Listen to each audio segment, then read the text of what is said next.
Hello अस्सलाम वालेकुम। जैसे कि नकाब ड्रामे का एपिसोड 29 का टीज़र जो है वो लॉन्च हो चुका है। जैसे कि ईमान और तैमूर जो है गेस्ट हाउस में पाए जाते हैं और तैमूर वहाँ पर जो है उसको कहता है कि मैंने तुम्हारी जो है इज़्ज़त करवाने के लिए तुम्हें गाड़ी और महंगे महंगे तोहफे तोहफ़े नहीं दिए। तमाम फैसिलिटीज़ सिर्फ इसलिए नहीं है बल्कि मैं जो है तुम्हें अपना समझता हूँ। जिस तरह ज़ारा मेरी बनकर रही है ऐसे तुम क्यों मेरी बनकर नहीं रहती हो। जिस पर वो कहती है कि वो आपकी बीवी है और उसका ऐसा करना बनता है, लेकिन मेरा और आपका रिश्ता अलग है। यहाँ पर तायमी ज़ोर से ईमान कहकर चीखती हैं। उन्होंने बताने की कोशिश करती है और तमाम लोगों को भी गवाही देती है कि मैंने ऐसा कुछ नहीं किया है, ना ही मैं गलत हूँ।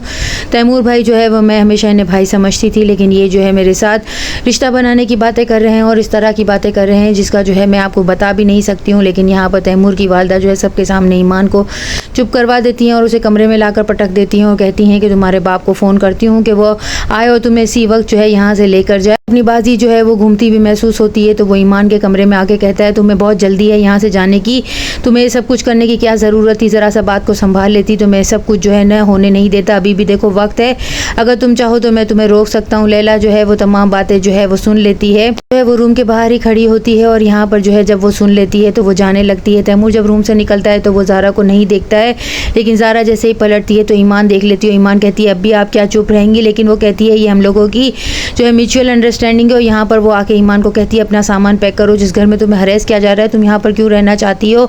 सलीम भाई और उसकी बीवी जो है वो ईमान को लेने के लिए पहुँच जाते हैं और यहाँ पर तैमूर की वालदा जो है उन्हें बहुत सी बातें सुनाती है, जिस पर वो अपनी भाभी को चुप कराते हुए जो है कहते हैं आप ये ऐसा कैसे कह सकती है मेरी बेटी को। जिस पर नासिर साहब आकर कहते हैं तुम्हारी बदकिरदार बेटी को यहाँ से ले जाओ, मेरे शादीशुदा बेटे का घर खराब करने की कोशिश कर रही है और इस घर में अपनी जगह हासिल करने के लिए उसने ये सब कुछ किया है। बेटे और बहू के बीच में जो है वो लड़ाई झगड़ा पैदा करवा रही है और इस घर में अपना हक जताना चाहती है। इतना सब कुछ मैंने किया, इसके लिए तालीम का खर्चा उठाया, खिलाया पिलाया रखा इसे, लेकिन ये जो है एहसान फरामोश निकली। जिस पर वो कहते हैं कि मैं जो है इन सब का बदला चुका दूंगा, लेकिन आप मेरी बेटी पर यह बहुतान नहीं लगा सकते। ईमान जो है वो बहुत रोने लगती है। यहाँ पर हद की वालदा आकर कहती है मैंने अपने बेटे का रिश्ता पक्का कर दिया है और एक लिफाफा उसे पकड़ाती है, जिस पर तैमूर उसे हैंड्स अप करता है। यहाँ पर वो ये लिफाफा जो है लैला को देना चाहती है और कहती है मुझे इसकी ज़रूरत नहीं है। और यहाँ पर जो है लैला उसे बताती है कि आहत ने भी जो है एक बाजी और शर्त के तौर पर तुम्हें जीता है, वरना यहाँ के जो है कोई किसी के लिए जो है ऐसा सब कुछ नहीं कर सकता। तुमने तैमूर पर इल्ज़ाम लगाया जो कि कभी किसी औरत को पलट कर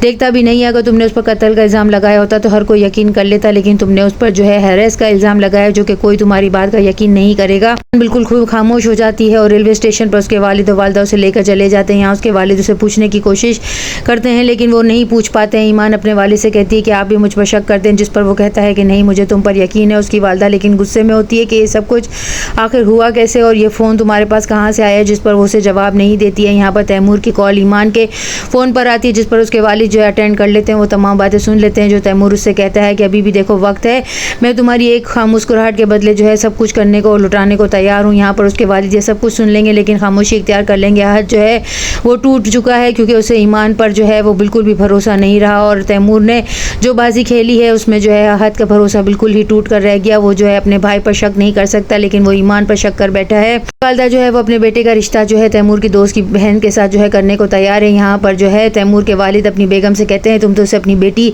मानती थी, अपनी भतीजियों की जगह तुमने उससे फौकियत थी। देखो हमारे घर का पूरा निज़ाम दरहम भरम करके चली गई है, मेरा बेटा टूट कर रह गया। यहाँ ज़ारा अपने आप को रूम में बंद कर लेती है जब उसकी सास उसे आकर समझाने की कोशिश करती है, जिस पर वो कहती है कि आखिर मुझ में ऐसी क्या कमी रह गई थी जो वो दूसरी औरतों की तरफ जो है मुड़ गए थे। इसके कहने पर तैमूर जो है वो ईमान से बात करने के लिए आएगा और उसके वालिद को कहेगा देखा आपने इसका रवैया सबके साथ ऐसा ही है। लेकिन यहाँ पर तैमूर की कॉल सुनने के बाद जो है वो ईमान के वालिद जो है वो तैमूर पर बिल्कुल भी भरोसा नहीं करेंगे। यहाँ बिलाल अपनी चची को कॉल करके कहेगा कि मैं ज़ारा से रब्ता कर रहा हूँ लेकिन वो मेरा फ़ोन अटेंड नहीं कर रही, जिस पर वो कहती हैं अगर तुम्हें इतनी फ़िक्र है तो यहाँ आ जाओ। यहाँ ज़ारा को जब वो कहती हैं तो ज़ारा कहती है उसे प्रिटेंड कर रहा है, जब भी मुझसे बात करता है तो लैला की जो है लैला के लिए लड़ता है और अब वो ईमान की बातें करता है और उसके लिए केस जो है वो लड़ता है। यहाँ पर ईमान जो है वो तैमूर की कोई बात सुनने को तैयार नहीं होती, जबकि तैमूर कहता है कि आप इससे कहें मेरी अकेले में बात सुन ले, जिस पर वो कहती है मैं तुम्हारा सर फोड़ दूंगी। जो है वो किसी से कहती है यहाँ तो मोहब्बत जो है शहरों में वो भी शर्त पर जो है जीती जाती है, जबकि मैं तो समझी थी वो मुझसे मोहब्बत करने लगा है, लेकिन वो मुझसे मोहब्बत नहीं करता था। यहाँ बिलाल को जो है ईमान की फ़िक्र होने लगी है कि नेक्स्ट एपिसोड में और क्या होता है। चैनल के साथ बने रहें, लाइक करें, शेयर करें और सब्सक्राइब करें।